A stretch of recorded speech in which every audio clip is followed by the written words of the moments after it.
ఈరోజు భారతదేశంలో ఇండిగో అనే అతిపెద్ద విమానయాన సంస్థ సృష్టించిన విధ్వంసం అంతా ఇంత కాదు. ప్రయాణికులు మాత్రమే కాదు, భారత ప్రభుత్వానికి అలాగే భారతదేశానికి చాలా పెద్ద చెడ్డ పేరు తీసుకొచ్చేసింది.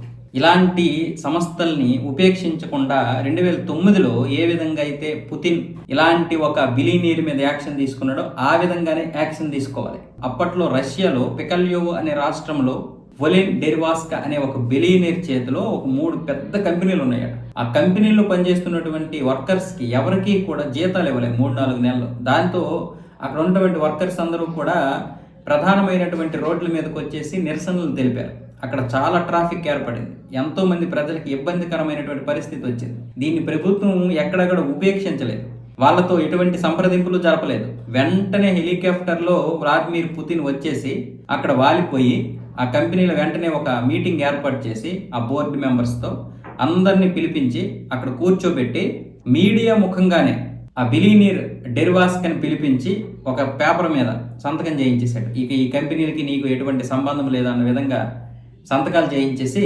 బయటికి పంపించేశాడు. చివరికి ఆ సంతకం చేసినటువంటి పెన్నును కూడా తీసుకువెళ్ళనివ్వలేదు. అలాంటి పరిస్థితి ఈరోజు మన ఇండిగో యజమానికి కూడా రావాలి. ఇలాంటి వ్యవస్థల్ని మనం దారికి తెచ్చుకోవాలి. ఎందుకంటే ప్రజాస్వామ్యాన్ని మించిపోయేటటువంటి ఇలాంటి వ్యవస్థల్ని మనం ఉపేక్షించకూడదు.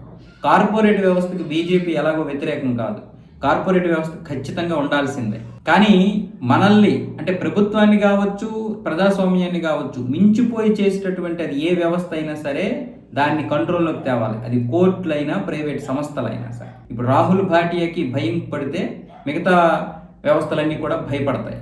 ఆ విధంగా తీసుకురావాలి. మీరు ఆ పుతిన్ చేసినటువంటి ఆ పని కూడా మీ వీడియో రూపంలో చూపిస్తాను, చూడండి.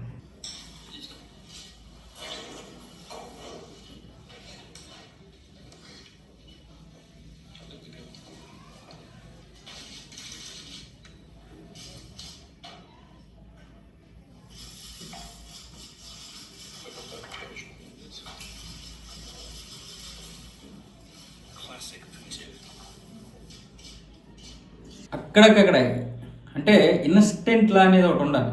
ఈ ఇన్స్టెంట్ లా అనేది లేకపోతే మనలాంటి పెద్ద ప్రజాస్వామ్య దేశం ముందుకు నడవలేదు.